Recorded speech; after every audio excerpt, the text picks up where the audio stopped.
Recently, some of the most desirable travel destinations worldwide are facing the issue of over-tourism. Countries like Spain, France, and Germany have started to implement regulations among tourists on short-term rentals to preserve the peace and comfort of local residents. For example, in the old town of Venice, groups of 25 people at most will be allowed as visitors, and tour leaders will no longer be allowed to use their loudspeakers. In Sardinia, people have to book a reservation even to use the beach.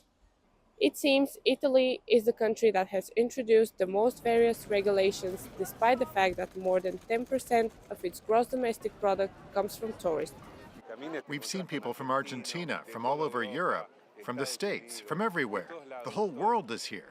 The Guardian explained that as the number of Airbnb rentals doubled since 2016, rent rose by an average of 42%. The city will not allow any new Airbnbs.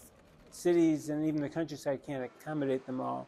I question whether the tourist tax is going to be enough to cut it back. Probably trying to find the point at which it's actually cutting into tourism. But of course, having an extra 50,000 or more people come to a city like Barcelona, or especially Venice. Venice has just been inundated with tourists with these cruise ships. So they've made rules about cruise ships not being allowed to come to port.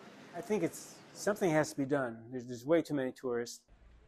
It's not a judgment against people who want to go see places, because I am one of those people. But I think we should be cognizant of the impact that we have on environment and on culture. Almost all of us end up being a tourist at one moment in our lives. I think it just should be integrated into our socialization, but also through our educational institutions to cultivate better habits and attitudes around the environment and respecting places we visit. The biggest changes we need to make are uncomfortable ones. The measures to, for instance, limit the amount of tourists, especially to really concentrated places, I think those are unfortunate but necessary measures to protect things that we love, right? We can't love them to death.